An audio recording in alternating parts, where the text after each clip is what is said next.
Good evening and welcome to RFU News. Tonight, we turn our attention to the escalating battles on the Eastern Front, where reports are emerging of catastrophic losses within newly deployed Russian reinforcements.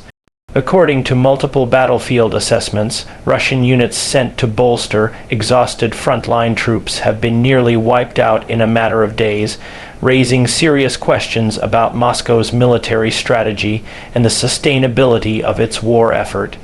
For weeks, intelligence suggested that the Kremlin was preparing to push thousands of fresh troops toward the contested zones of Donetsk and Luhansk, aiming to break through Ukraine's well-fortified defensive lines.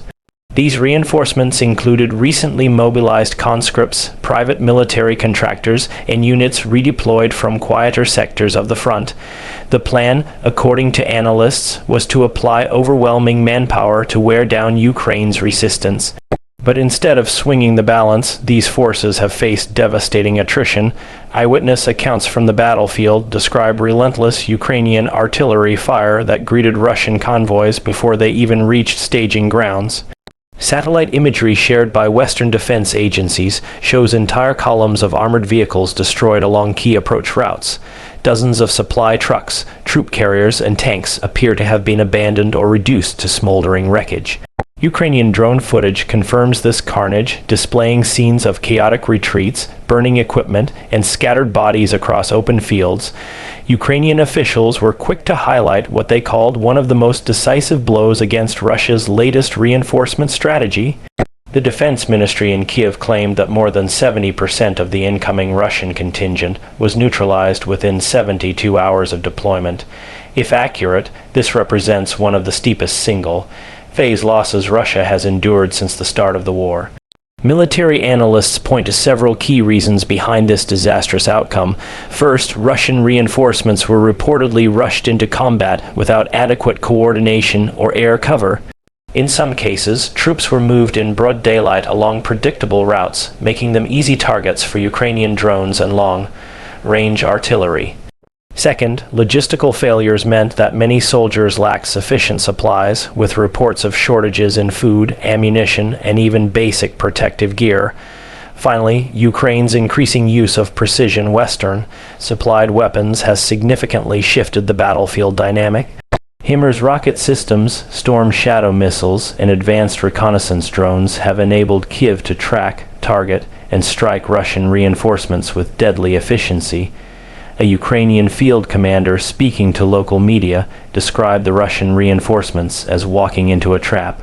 According to him, Ukrainian forces had anticipated the buildup and prepared layered defenses that combined artillery ambushes, electronic warfare, and counter-battery strikes. They came in waves, he said, but every wave broke against our lines and left nothing but destruction behind. Meanwhile, Russia's Ministry of Defense has remained largely silent on the scale of the losses. State media outlets in Moscow continue to portray the situation as under control, insisting that reinforcements are stabilizing the front. However, independent Russian military bloggers, often critical but closely followed for their battlefield updates, have acknowledged severe setbacks.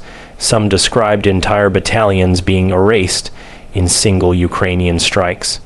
Others accuse the Kremlin of sending undertrained conscripts into hopeless situations, with no regard for their survival. The human toll is becoming increasingly apparent. Reports from Russian families indicate a new wave of condolence notices being delivered across regions such as Dagestan, Siberia, and rural central Russia communities that have already borne the brunt of mobilization. Social media posts from grieving relatives describe young men drafted just months ago, now killed in action with little explanation provided. The losses come at a time when Moscow is trying to project strength both at home and abroad.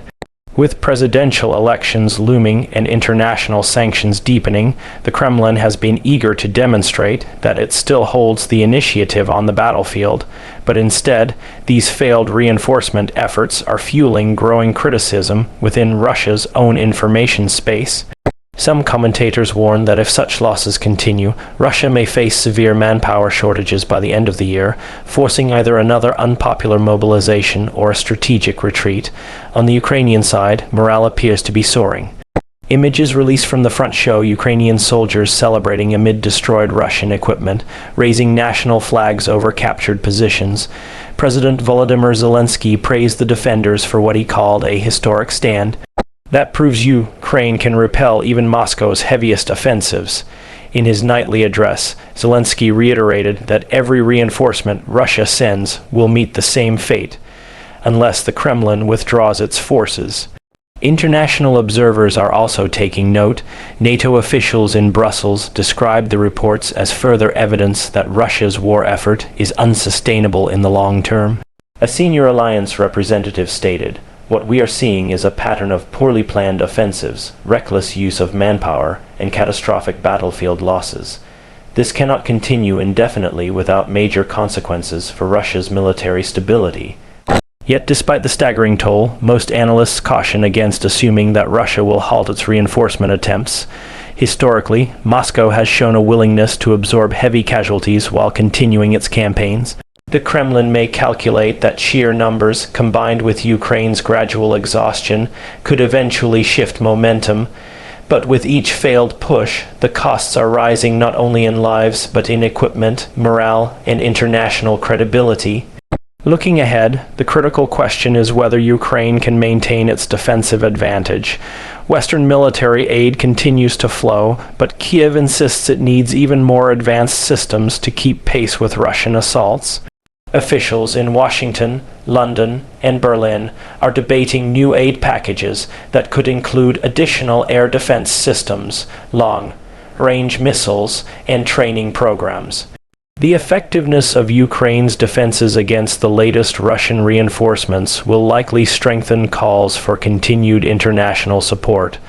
For now, the battlefield tells a stark story. Russian reinforcements intended to tip the scales have instead been shattered.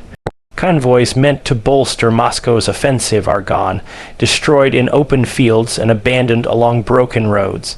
Ukraine has not only withstood this latest challenge but turned it into a symbol of resilience, a reminder that despite the Kremlin's vast resources, tactical errors and underestimating Ukrainian resolve carry devastating consequences. As night falls over the war-torn front lines, one reality stands out. Russia's reinforcements are not only failing to change the outcome, they are vanishing in waves, leaving behind a trail of destruction that underscores just how high the costs of this war have become. This is RFU News, bringing you the latest from the battlefield. Stay with us for continuing coverage of the war in Ukraine and its global implications.